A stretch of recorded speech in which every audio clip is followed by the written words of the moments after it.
Bonjour à tous. Est-ce que vous nous entendez? Est-ce que vous nous voyez?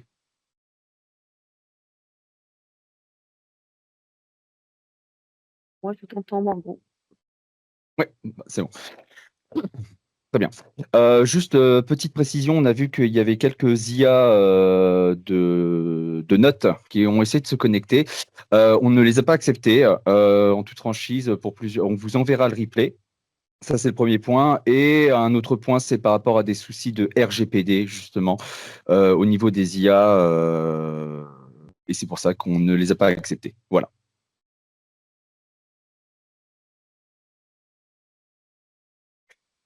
On Est-ce que je verra vous également propose le support, hein, oui, pardon, oui et on excuse-moi. enverra également le support. Merci de le préciser et autre élément, on commence dans 5 minutes, comme ça les retardataires pourront venir. Alors je vais déjà commencer par partager mon écran. Voilà. Je vais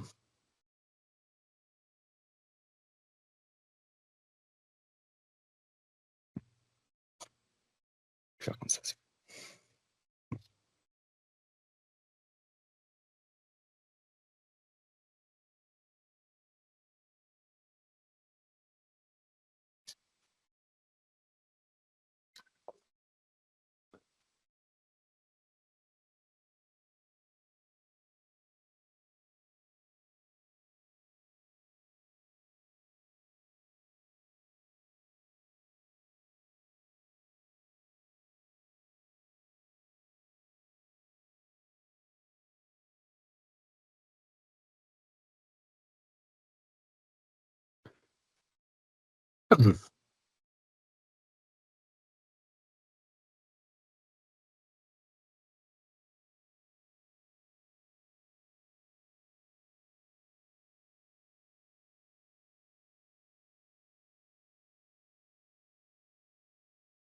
Zora, on peut commencer du coup, je te laisse présenter, au final, l'entreprise et après je reprendrai la main?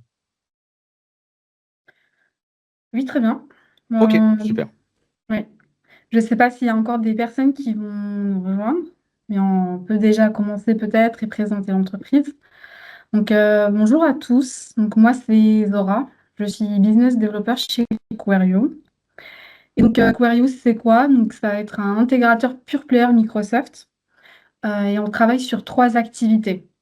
Donc, la première activité va concerner la partie collaborative de Microsoft. Donc là, je pense plutôt à l'accompagnement dans l'intégration, par exemple, de Teams, de SharePoint, en tout cas tous les outils collaboratifs de Microsoft. Ensuite, on a la partie modernisation des métiers. Donc là, ça va concerner le développement d'applications, donc avec Power Apps pour Automate. Et on a aussi la partie IA, donc avec Copilot notamment. Le troisième volet, donc, c'est la partie sécurité. Donc là, on va plutôt sécuriser des environnements pour plateforme, donc avec la gouvernance, mais aussi donc, tout l'environnement Microsoft 365 en passant par l'identité, les données, les appareils, les applications. Et donc chez Quario, on a deux casquettes. Donc la première casquette, ça va être la casquette expert et aussi la casquette conseil. Et au-delà de tout ça, nos consultants sont aussi des formateurs. Donc, ils vont pouvoir vous accompagner sur des formations sur mesure en apportant leur expertise.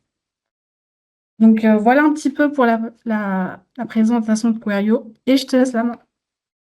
Merci Zora. Donc, je m'appelle Morgan Dinardo, je suis le responsable de l'équipe parisienne chez Querio et je serai votre speaker justement dans le thème là que nous allons aborder aujourd'hui, c'est les appareils personnels en entreprise.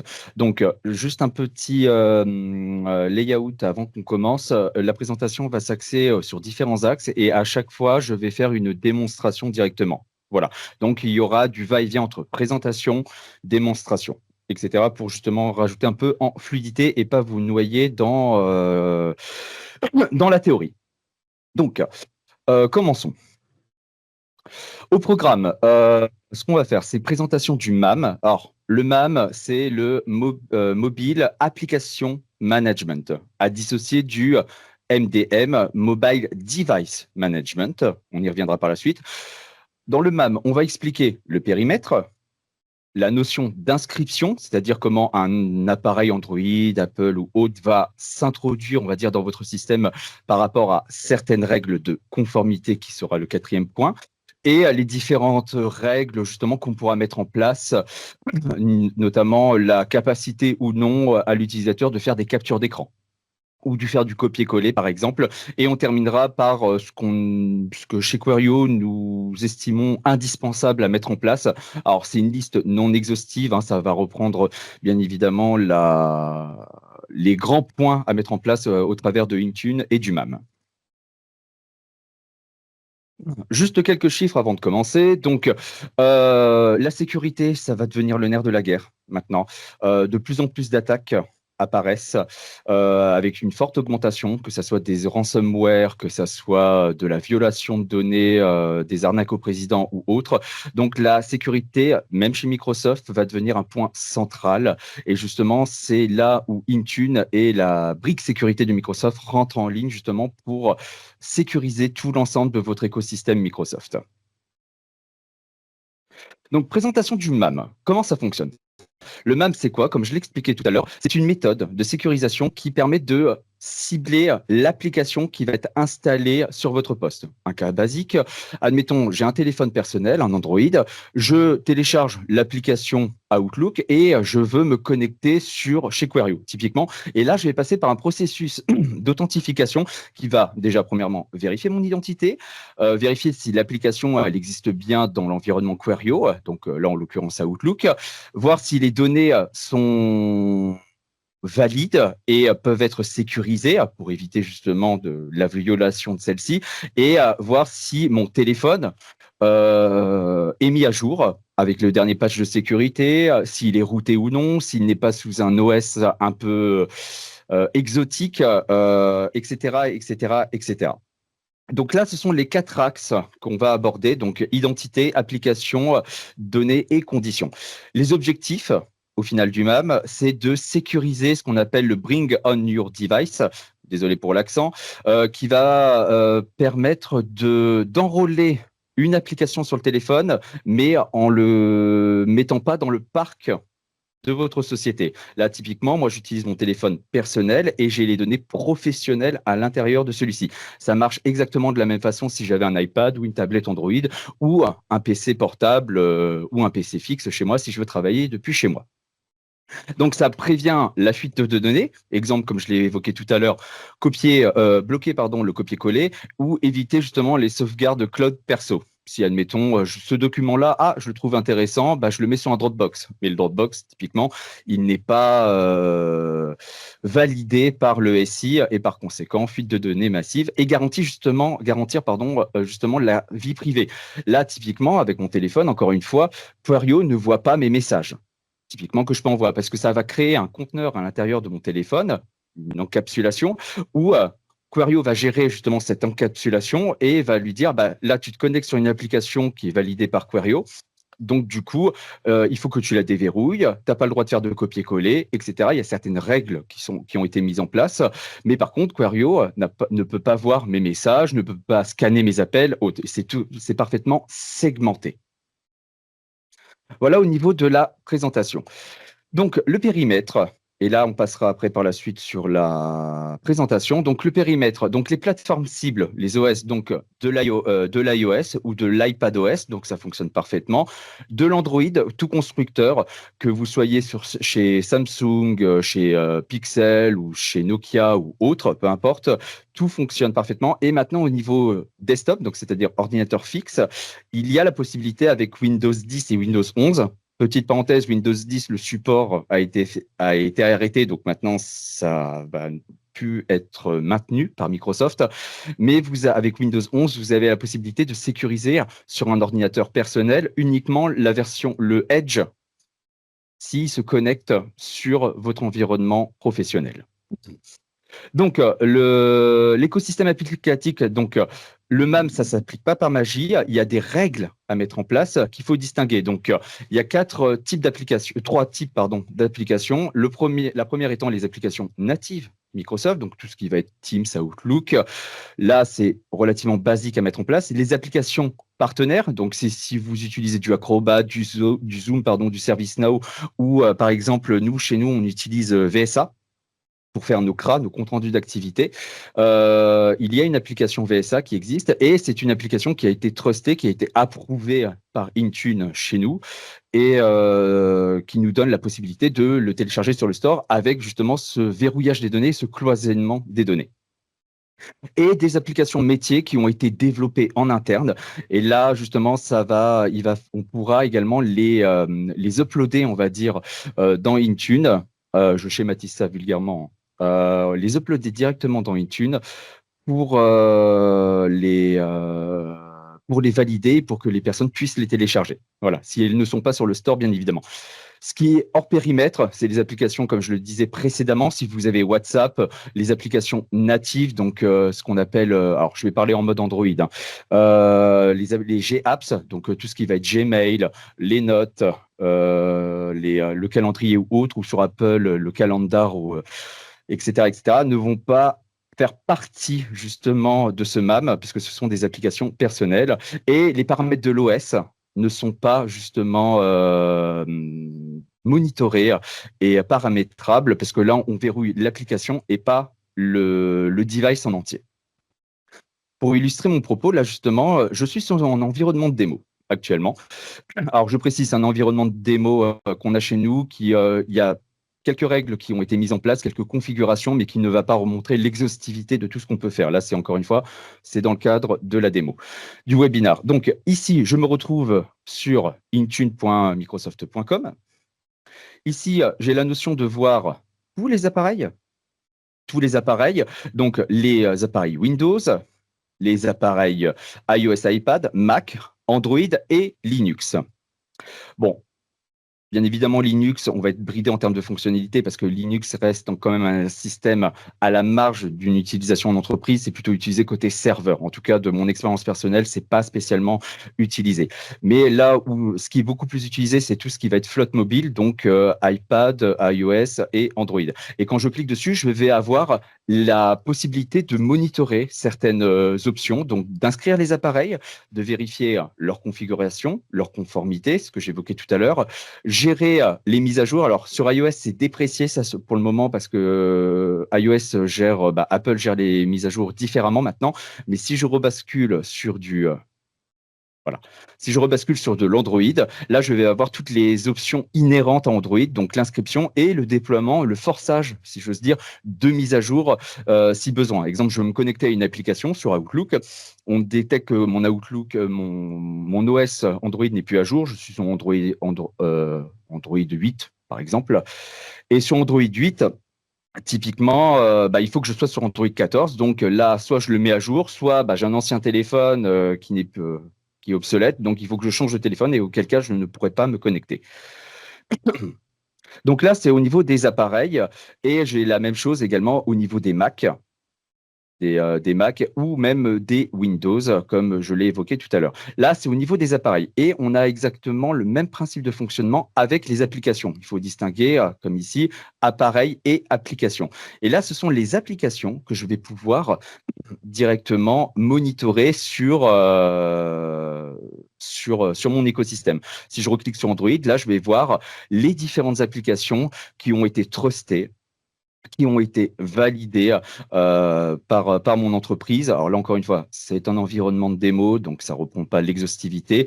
Mais là, j'ai la possibilité, on y reviendra tout à l'heure, de choisir un type d'application et d'en ajouter pour dire que cette application est validée, elle fait bien partie du portail d'entreprise et auquel cas, je peux la télécharger et je serai automatiquement connecté. Je peux gérer la configuration, la protection, mettre certaines règles en place, les filtres d'attribution et on va dire si vous avez une certaine exhaustivité et une certaine volumétrie d'applications, vous pouvez les catégoriser, au final créer un store alternatif pour une entreprise. Voilà, ça c'est si vous avez vraiment une certaine volumétrie, comme précisé, d'applications. Voilà pour la présentation assez basique qui reprend un peu le périmètre exhaustif du MAM. Pour ce qui est de l'inscription des appareils. Donc, avec le MAM, il n'y a pas d'enrôlement à proprement parler, c'est-à-dire si je me fais voler mon téléphone Android, là typiquement, l'entreprise ne va pas pouvoir supprimer tout mon téléphone à distance. Parce que c'est juste les applications qui ont été validées. Donc, par conséquent, ils vont pouvoir supprimer les applications ou le contenu des applications à distance, mais pas supprimer wiper le téléphone à distance. Donc, le téléphone, en fait, il est unmanaged. Donc, c'est-à-dire, c'est l'application qui est gérée, mais pas le téléphone. Mais par contre, on peut mettre certains brokers en place. Donc, sur iOS, avoir l'obligation d'avoir authentificateur et sur Android, par exemple, d'avoir portail d'entreprise qui est requis pour justement accéder pardon, à la bulle de l'entreprise, donc aux différentes applications de l'entreprise. Comment cela se traduit? En allant ici dans les appareils, je vais prendre un cas basique, je vais prendre Android, je vais pouvoir gérer le mécanisme d'inscription directement. Ici, alors, je ne vais pas le faire ici parce que je n'ai pas de téléphone à côté qui me permette de le faire, mais là, c'est pour vous montrer encore une fois les capacités. Donc là, j'ai les possibilités de gérer le Google Play Manager, donc c'est-à-dire créer un store alternatif dans lequel je vais pouvoir me connecter et télécharger les applications qui ont été validées par l'entreprise et tout un tas de données justement sur les appareils de l'entreprise et tout un tas de règles qui doivent être mises en place par rapport à vos contraintes et à votre gouvernance en interne. Si je reprends ici, je retourne dans les appareils Android. Là, ici, je vois que Gérard Bot est géré directement. Gérard Bot, alors c'est un bot, bien évidemment, comme son nom l'indique. Je vois que son appareil mobile est enrôlé ou en partiellement enrôlé, que ce soit via application ou autre. Je vois le nom du fabricant, je vois son numéro de série, je vois sa propriété, c'est un téléphone personnel, je vois son système d'exploitation, le modèle de l'appareil. Le dernier checking, c'est la dernière fois où il allait récupérer les dernières JPO, les dernières règles de conformité, les dernières règles pardon, de conformité au niveau de l'Intune et les différents états de l'appareil, donc activer réinitialiser pardon, ou supprimer les données de l'application. Bon, là, ça n'a pas été pris en charge dans le cadre de la démo, ou le verrouillage à distance. Je me fais voler mon téléphone, il n'est pas verrouillé parce que la personne me l'a volé avant que je puisse le verrouiller. J'ai la possibilité de le verrouiller à distance. Et là, j'ai la possibilité d'avoir certaines informations, encore une fois, le stockage total, le type de langue que c'est, ainsi de suite, les différentes applications découvertes à l'intérieur de cet appareil, ainsi de suite, ainsi de suite. Là, c'est au niveau de l'appareil. Au niveau de l'application, c'est sensiblement la même chose. Ici, j'ai les différentes applications qui ont été validées par le SI. Donc là, dans le cadre de la démo, je vais faire une petite création. Donc ici, je choisis sous Android. Alors le processus va rester le même pour les iPhones ou pour Linux potentiellement. Là, je choisis le type d'application. Donc si c'est une application du Google Play Store ou si c'est une application métier, c'est ce que j'ai expliqué tout à l'heure, les applications métiers ou les applications développées ou les systèmes Android Enterprise. Là, dans ce cadre-là, je vais faire application de l'Android Store. Je clique sur sélectionner. Je lui définis un nom, une description, l'URL de l'App Store, donc l'URL sur quoi se trouve, lequel est le lien pour télécharger l'application présente sur le store, le système d'application minimale, d'exploitation, pardon, minimale que l'utilisateur doit avoir. Donc là, sur Android, on est Android 15 ou 16 maintenant, si je ne me trompe pas. Et on peut dire, voilà, il faut que les personnes soient en Android 10 minimum ou Android 4. Bon, après ça, je ne vous le conseille pas parce qu'Android 4 a quand même une vingtaine d'années. Donc, faille de sécurité, c'est pas ce qu'il y a de mieux, pardon. Affecter ceci en tant qu'application, le développeur, ainsi de suite. Et là, je vais partir sur différentes processus justement pour déployer cette application sur le store. Et après, ici, l'affecter à un groupe d'utilisateurs ou à une liste spécifique pour ne pas le mettre à l'entièreté de la population. Le principe, mince, hop, le principe reste exactement le même. Si je rebascule sur application, si je passe sur iOS, je recrée une nouvelle application. Donc là, directement depuis l'iStore, directement, je le sélectionne et là, je peux rechercher directement l'application. Donc, vous voyez, le cheminement pour créer une application, pour approuver une application n'est pas le même. Là, j'ai juste à chercher une application. Si je recherche basiquement Firefox, admettons. Alors, sans faute, c'est peut-être mieux. Voilà, là, je vais retrouver les différentes applications sur le store, comme vous le voyez ici, sur le store des États-Unis. Mais si je veux faire un focus sur la France ou sur un autre pays, admettons la Russie, voilà, là, je vais avoir des applications russes directement qui viennent du store russe. Il y a toute la liste des pays qui existent. Si je reprends un cas basique pour la Chine, qui est le plus représentatif, et si je reprends, ils n'ont pas WhatsApp en Chine, il me semble, mais ils ont un équivalent qui s'appelle WeChat. Et WeChat, ici, je peux définir une règle d'application par rapport à mes collaborateurs qui sont en Chine actuellement et lui dire, bah voilà, cette application, je la sélectionne. Voilà, je lui dis qu'il doit être sous un iOS spécifique, donc iOS 26. Le type d'appareil applicable, donc iPad, iPhone ou iPod. La catégorie, si je décide de le catégoriser, les différentes URL et autres. Le logo de l'application, je peux changer l'image si besoin. Ça peut avoir une intérêt. Ça peut être intéressant si vous voulez rajouter le petit logo de votre entreprise pour dire que c'est vraiment WeChat de votre entreprise, en tout cas approuvé par votre entreprise. Et là, je vais définir les différentes affectations, ce que j'ai précisé tout à l'heure, disponibles pour les personnes du groupe X, disponible pour les appareils inscrits, disponible avec ou sans inscription, ou forcer justement la désinstallation. C'est-à-dire désinstalle-moi cette application pour toutes les personnes qui sont dans le groupe Chine, admettons. Et je crée, je valide, et à partir de là, dès qu'il y aura un checking qui sera opéré par le système, en fait, il va se remettre à jour naturellement, un peu comme ce que font les GPO sous Windows. Est-ce qu'il y a des questions par rapport à ça déjà, par rapport à ce que j'ai pu présenter?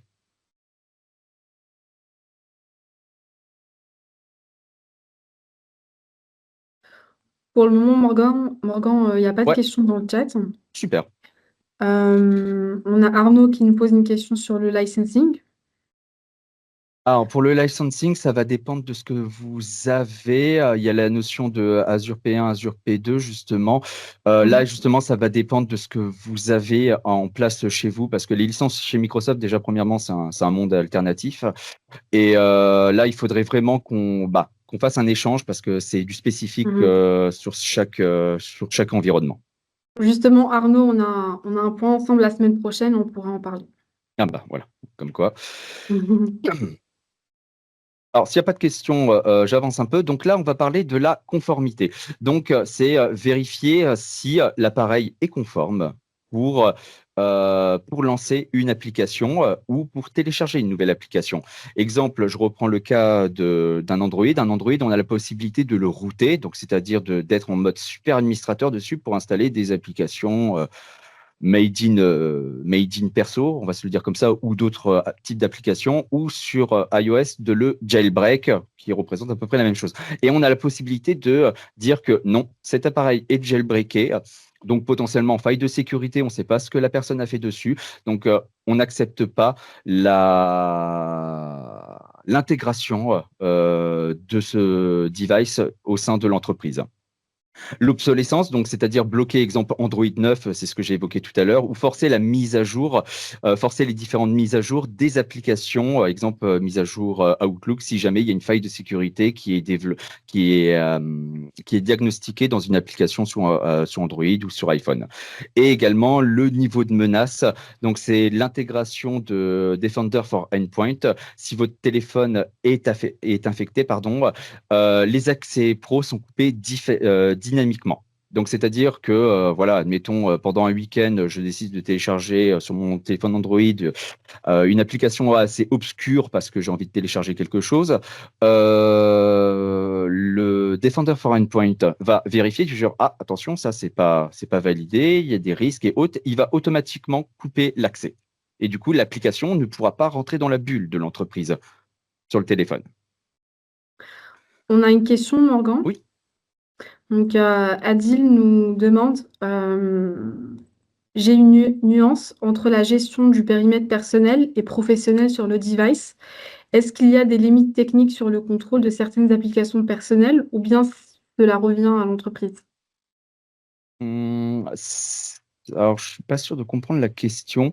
De ce que je peux en comprendre, c'est-à-dire que c'est gérer les paramètres dans l'application avec le MAM. Alors, si c'est ça votre question, oui, c'est possible, mais ça va dépendre de ce que l'application fait. Je veux dire, les règles ne seront pas les mêmes. Je vais dire quelque chose de basique. Si, admettons, je prends un exemple que je réfléchisse. Vous avez votre application Outlook, admettons, et vous n'avez pas la possibilité de supprimer des mails. Parce que c'est avec votre téléphone personnel, vous pouvez que consulter. Ça peut être mis en place. Par contre, parce que c'est une application Microsoft, ça travaille avec Microsoft, donc du coup, ça match relativement bien. Par contre, si c'est une application, on va dire tierce, exemple Acrobat Rider ou l'application VSA pour la gestion de nos CRA, là, on aura un moindre degré d'action et de verrouillage et d'options et de configuration sur celle-ci.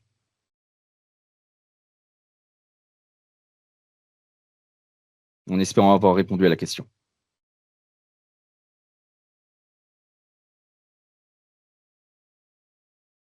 Y a-t-il d'autres interrogations ou on peut continuer? Non, c'est très clair pour Adil. Ok, bon bah super. N'hésitez pas à poser des questions, Zora pourra comme ça me les retransférer, comme ça, tant qu'on est dans le jeu, autant en profiter. Donc, si on reprend au niveau des différents appareils, ici, on va pouvoir gérer la conformité. La conformité est ici. Donc, le menu est relativement simple, hein, pour ceux qui ont l'habitude, on va dire, de naviguer sur Intra-ID. Je veux dire, c'est assez basique. On clique, on regarde ce que ça fonctionne et on suit un processus justement d'intégration d'application ou de configuration. Et là, je peux, exemple, créer une nouvelle règle de conformité pour dire qu'une nouvelle stratégie, voilà, je sélectionne. Alors, hop, voilà. Je sélectionne la plateforme, donc je veux dire que, admettons bah, iPad, voilà. Je choisis une stratégie pour l'opérer sur iOS et iPad. Je décide de la créer et là, je vais rentrer dans un processus. Je vais lui donner un nom, par exemple, une description pour que ça soit beaucoup plus logique, et je vais lui dire les différentes règles. C'est-à-dire, impossible de configurer la messagerie. Alors là, on est au niveau du device, hein, pas de l'application. C'est juste pour vous. Je vous montre les deux volontairement pour bien que vous distinguiez justement la nuance entre les deux dont la limite, pardon, peut paraître relativement fine. Donc, ici, on va gérer différentes règles de conformité. La sécurité de l'appareil, ça, c'est ce que j'évoquais justement, les appareils jailbreakés ou routés, je les bloque. Je ne cherche même pas midi à 14 heures. Je bloque. Je ne veux pas que des appareils jailbreakés entrent dans mon écosystème. Les propriétés de l'appareil, la version minimale de l'OS, la version maximale, le build minimal, les fameuses règles Defender for Endpoint pour la terminaison, c'est-à-dire que en fonction des problématiques, qu'est-ce que je fais? J'efface ou j'avertis. Alors ça, on pourra les régler par la suite, mais ce n'est pas dans le cadre de cette présentation. Et la sécurité du système, si on exige automatiquement un mot de passe, cas basique, sur mon téléphone Android, je ne mettais pas de mot de passe. Oui, je suis un mec qui aime bien jouer avec ma propre peur. Je ne mets pas de mot de passe, mais quand j'ai voulu justement ajouter l'application Outlook sur mon téléphone, il m'a dit, ah ok, il n'y a pas de souci, ton device il est ok. Par contre, tu n'as pas de mot de passe. Donc il faut que tu en configures un. Mais je ne vais pas en configurer un sur mon téléphone, je vais en configurer un pour accéder à l'application directement. Donc, c'est-à-dire, si je veux ouvrir ma boîte mail pro, il va me dire, OK, pas de souci, ton device est OK. Par contre, il me faut le mot de passe ou un Face ID ou déverrouillage facial. Ainsi de suite, ainsi de suite. Après, vous avez tout un tas de configurations. Vous cliquez sur suivant et après, c'est action en cas de non-conformité. Alors, si on peut y aller, parfait. Qu'est-ce qu'on doit faire en fait? Est-ce qu'on envoie un mail à l'utilisateur final pour dire que non, ton device n'est pas enrôlable parce qu'il y a tout un tas d'éléments qui ne sont pas pris en compte ou déverrouiller à distance si l'appareil est non conforme. Bref, vous pouvez créer un workflow justement de notification et d'action en cas de non-conformité. Et après, encore une fois, vous pouvez choisir l'affectation, à quel groupe vous pouvez le faire. Ça peut être relativement intéressant si vous avez une flotte, si vous avez, admettons, des commerciaux chez vous ou des VIP, justement, vous pouvez vraiment créer des règles sur mesure par type de profil. On a deux questions, Oui, Gant. Donc la première, c'est Arnaud qui nous demande, Intune, c'est du MDM, pas du MAM. Intune, c'est du MDM, pas du MAM.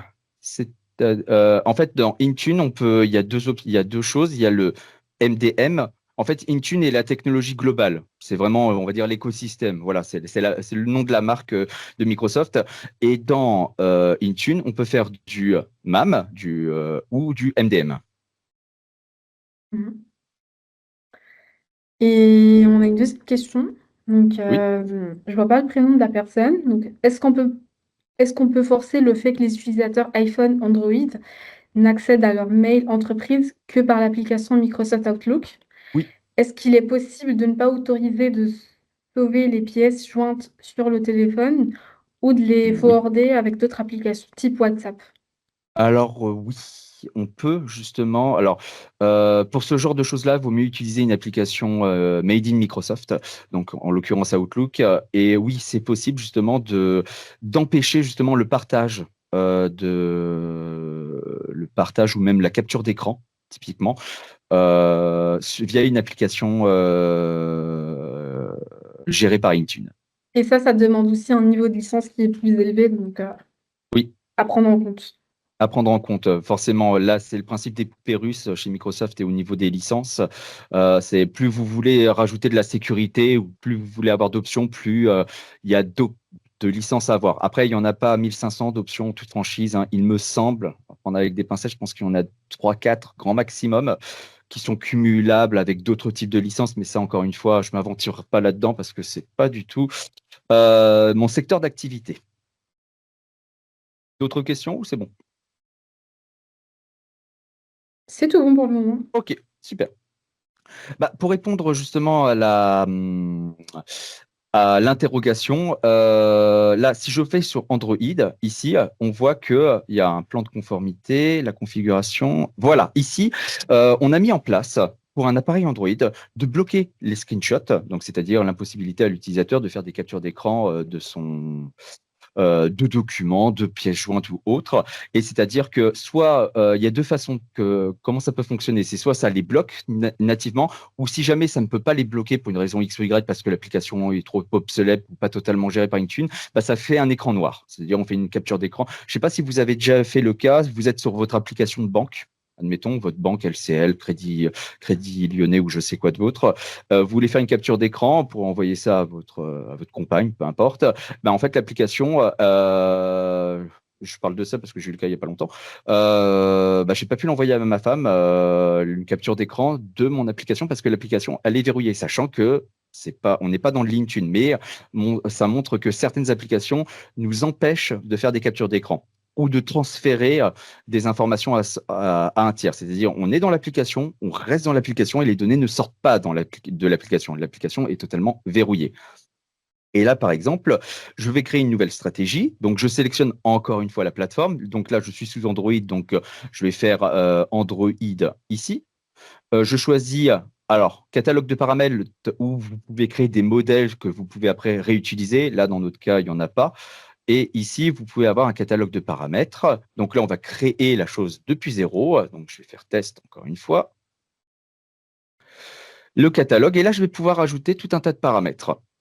Donc, bien évidemment, il faut savoir ce qu'on veut faire, hein, parce que la liste peut être relativement importante. Dans les informations générales, je peux bloquer l'accès à l'appareil photo, bloquer l'accès à la configuration Bluetooth, transfert de fichiers en USB, typiquement, bloquer les fameuses captures d'écran, bloquer les changements des paramètres Wi-Fi, etc., etc., etc. Et vous avez tout un tas, justement, d'options qui sont possibles par typologie de device. Les options ne seront pas les mêmes sur un Windows versus sur un iPhone versus sur un Android, bien évidemment. Donc c'est très intéressant.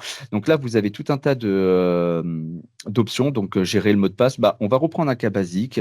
Exemple, bloquer pas la capture d'écran, mais bloquer l'accès à l'appareil photo. Voilà, parce que, parce que pourquoi pas. Admettons que vous travaillez dans une salle sécurisée ou autre, et justement, les téléphones ne peuvent pas prendre des photos. Ça peut être utile dans certaines salles de marché. J'avais fait une mission à la Société du Grand Paris, et justement, ils avaient une salle de marché où justement, il fallait qu'on dépose tous nos appareils électroniques, smartwatch, téléphone ou autres, et on n'avait que le droit d'utiliser certains téléphones proposés par la Société du Grand Paris, et on ne pouvait pas prendre de photos, on ne pouvait pas se connecter en Bluetooth, on ne pouvait rien faire, on était totalement verrouillé, ça servait juste à contacter l'extérieur au cas où s'il y avait un problème X ou Y. Et là, c'est exactement la même chose. Vous avez les paramètres de configuration, et là, vous pouvez bon, on ajoute certains appareils et on peut, exemple, bloquer la restauration d'usine, bloquer le Wi-Fi. Et là, ce qu'on disait, c'était bloquer le transfert de fichiers. Donc là, je le mets à true, je continue dans la même logique. Là, je peux rajouter des balises étendues. Bon, là, on n'en a pas configuré, mais si vous les avez configurées, vous pouvez mettre en place d'autres paramètres spécifiques. Et on en arrive toujours à la même chose, l'affectation des groupes. Quel groupe vous incluez à l'intérieur de cette règle, de cette stratégie, et quel groupe vous excluez de facto. Et après, vous cliquez sur suivant, et à partir de là, ça va se mettre à jour automatiquement dès que la personne se reconnectera ou dès qu'il y aura un checking qui sera opéré. Des questions jusque-là? Alors, on a deux questions. Donc, Oui. la première, Arnaud te demande si ce test, c'est du MAM ou du MDM. Ce test, là, ce que j'ai présenté, c'est du MDM, c'est sur le device, sur le niveau global. Encore une fois, je présente les deux volontairement pour bien que vous compreniez la nuance. Dès que je vais pouvoir modifier les paramètres du système, typiquement la possibilité de me connecter en Bluetooth ou de désactiver l'appareil photo, ça ne vient pas de l'application, ça vient du device. Donc, le Mhm. device est beaucoup plus global que l'application. Donc, les appareils pro et non perso. Oui, exactement, bien résumé. Voilà. Une autre question, donc sur un Android, est-ce qu'on peut ajouter un accès à une application métier tournant sur le cloud? Hmm. Un accès, c'est-à-dire que l'Android peut se connecter directement à l'application cloud? Oui, oui, Oui. oui, oui, S'il oui, c'est possible. s'il est enrôlé, on le fait via Intune, donc là, ce Oui, sera du MDM. Et si il n'est pas enrôlé, donc là, ça sera du MAM, mais oui, c'est possible.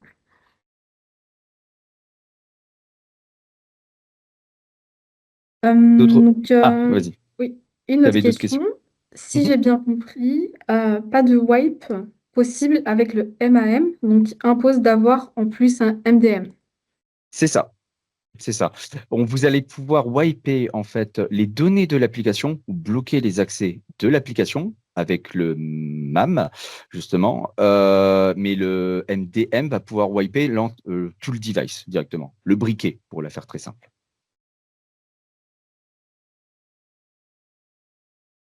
Tu peux continuer, pas de questions pour le moment. D'accord, super. Donc là, on a parlé de la conformité et on en arrive aux différentes règles qu'on a déjà plus ou moins abordées, que j'ai abordées juste avant. C'est les différentes règles. Donc, comme je l'ai dit, le MAM, ça va créer un cloisonnement entre l'application qui est téléchargée via le portail d'entreprise et dès qu'on rentre dans une de ces applications, vous allez avoir des règles qui vont se mettre à jour automatiquement. Donc, c'est-à-dire le copier-coller autorisé uniquement entre les applications gérées. Exemple de Teams vers Word, c'est possible. Donc, exemple, vous voulez travailler sur votre téléphone, quelqu'un vous envoie n'importe quoi, un mot de passe ou autre, vous le copiez, vous le mettez dans un document Word, mais un Word qui est géré par l'entreprise, mais impossibilité, après, quand vous revenez dans votre sphère personnelle, quand vous voulez copier, en fait, il n'y aura rien à copier. Le contenu du clip art sera vide. Et on peut également bloquer l'enregistré sous ou interdire justement le stockage local ou vers des clouds tiers. Donc, c'est-à-dire Google Drive, Dropbox, iCloud, et forcer l'usage uniquement de OneDrive et SharePoint qui sont gérés par votre SI. L'accès à l'application également, donc forcer le PIN dès qu'on ouvre ça, dès qu'on ouvre l'application, qui a dissocié du PIN pour déverrouiller votre téléphone. Donc, c'est-à-dire que vous allez avoir votre PIN 1, 2, 3, 4 pour déverrouiller votre téléphone, pour envoyer des messages perso, et après, vous voulez accéder à l'application, et là, il y a une stratégie de mot de passe, donc ça peut être un long mot de passe à 8 caractères avec des caractères spéciaux, ou juste 000, ou gérer justement la biométrie. Bon, là, la biométrie, le Face ID, vous pouvez pas changer de tête. Voilà, ça sera toujours votre tête. Donc, ça sera une tête unique là-dessus. Et le chiffrement des données, sachant que l'entièreté des données, justement, dans la bulle qui est créée par Intune, par le MAM, est totalement cryptée. C'est-à-dire que même si je décide de mettre mon Android en USB et de me balader à l'intérieur des données comme si c'était un disque dur, en fait, les données seront totalement cryptées, masquées ou autres, et je ne pourrai pas y accéder. Elles seront totalement bootlockées. BitLocker, ça c'est avec la technologie Microsoft, mais elles sont totalement cryptées et illisibles.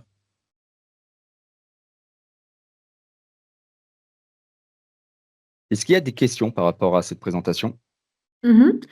Oui. Donc on a Guillaume qui nous demande possibilité de forcer l'enregistrement du document dans le OneDrive Pro si l'utilisateur possède un OneDrive Pro et un OneDrive perso.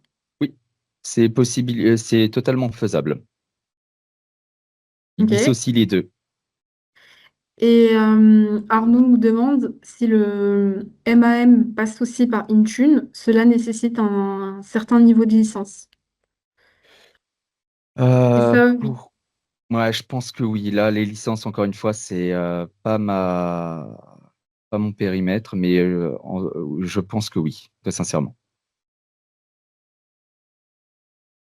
Et donc licence par user. Très bonne question. Je ne pense pas. Je pense que c'est une licence globale, mais à confirmer, encore une fois.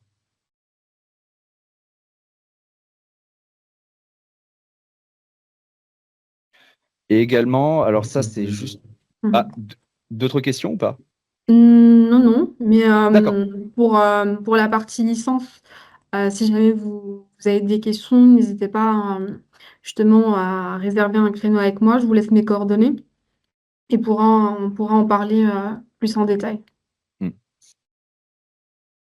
Et dernière, alors là, on a terminé la partie, on va dire, technique et la présentation. La prochaine slide, on va dire, c'est ce qu'on appelle les indispensables. Mais je voudrais juste revenir sur une notion là qui est sortie. J'ai un call avec Microsoft avec une personne de Microsoft semaine dernière. Et en fait, ils sont en train de pousser du Copilot sur de la sécurité. Bon, là, je ne peux pas vous le montrer parce que l'environnement de démo oblige, mais l'intérêt de faire ça, ça ne va pas être corriger vos fautes dans un mail ou corriger des règles, mais ça va vous donner des indications, typiquement cas basique, de quelle licence j'ai besoin pour avoir du MAM. Ça, vous aurez la possibilité de répondre directement. Et comme c'est du Copilot sur votre environnement, et il faut que vous ayez la licence Copilot, hein. Et là, on parle de la licence Copilot classique, hein, pas la Copilot chat, la Copilot intégrée à toute la suite bureautique Microsoft.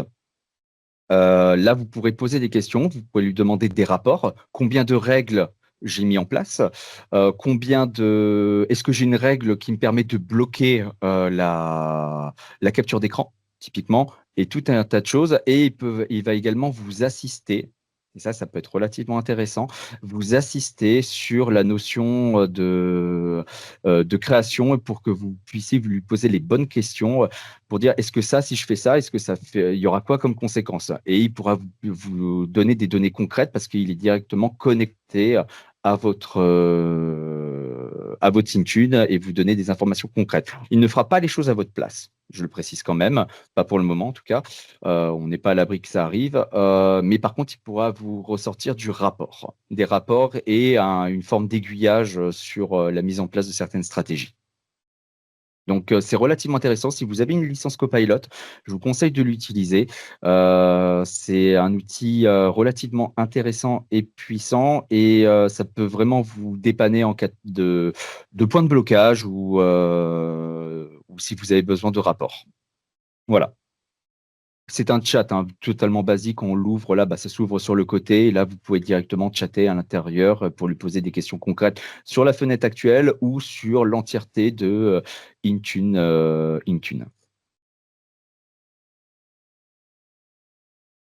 Donc, ce qu'on appelle les indispensables,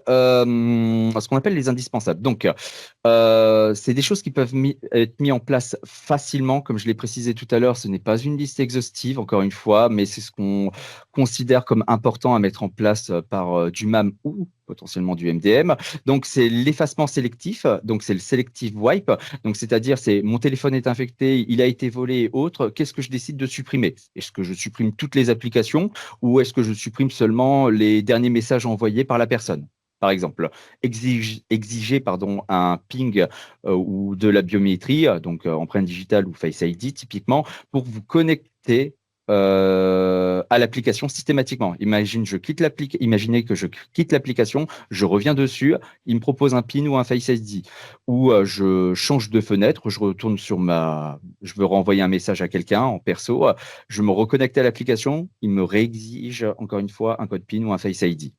Interdire l'enregistrement local, ça pour moi c'est une condition sine qua non, hein, c'est pour éviter justement, surtout sur Android, sur Apple, je crois que c'est un peu différent, mais sur Android justement on connecte notre Android en USB sur un PC et puis on peut récupérer dans le dossier download le document en question et bloquer les captures d'écran, ce qui est relativement basique à mettre en place.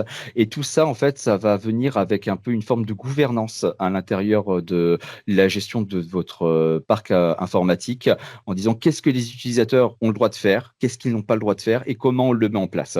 Parce que comme vous l'avez vu, c'est une boîte à outils dantesque et le but, c'est de bien cibler ce que vous devez faire et trouver le juste milieu entre restriction et autorisation. Parce que si c'est le parcours du combattant pour aller envoyer un mail sur un téléphone, sur votre téléphone personnel, à la fin, les utilisateurs vont pas le faire. Voilà, le but, c'est de toujours trouver le juste milieu. Donc, là, vas-y, Zora, je te laisse conclure. Oui, alors on a juste Ah oui, vas-y. 2 dernières questions. Donc, Oui. est-ce qu'on peut utiliser Intune pour interdire le enregistrer sous sur les PC des utilisateurs? Ah, Mmh, là, par contre, oui, il faudrait que le PC soit totalement relais pour le coup. ouais. Et là, c'est aussi, ça rentre dans le cadre du, Purview. Là, on a Oui. la possibilité d'interdire, par exemple, d'enregistrer les documents, Mm, de les partager et cetera. mm. Une dernière question, effacement égale appareil pro sur MDM seulement et les 3 autres indispensables? Comment ça, les trois autres indispensables? J'ai pas compris. Alors, Arnaud, est-ce que tu peux peut-être, reformuler la question? Non, je vais Ceux à regarder l'écran juste actuel. le chat. Effacement égal appareil pro. Alors, l'effacement global appareil pro, l'effacement sélectif de l'application, c'est du MAM. Mmh. Et les trois autres indispensables, oui, j'avoue, ceux de l'écran actuel. Alors, attendez, je rebascule sur le partage d'écran. Hop. Ah oui, d'accord. Est-ce que ça relève du MAM ou du MDM? D'accord, ok, j'ai compris. Les deux. Les deux. Vous pouvez exiger, si un device est totalement enrôlé dans Intune, donc exiger un mot de passe ou biométrie, ou ça c'est du device, et accès à l'application, c'est du MAM. Le enregistrer sous en local, là, si vous le faites sur du device, c'est-à-dire ça va être totalement tout le device, tout l'appareil qui va être qui ne pourra pas enregistrer en local. Et si vous le faites sur du MAM, ça va être que sur l'application que vous ne pourrez pas enregistrer en local. Et même principe de fonctionnement pour bloquer les captures d'écran. Pour de l'Android, c'est le même principe sur iOS, je précise. Mhm. Bloquer sur l'application ou sur l'entièreté du téléphone ou de la tablette.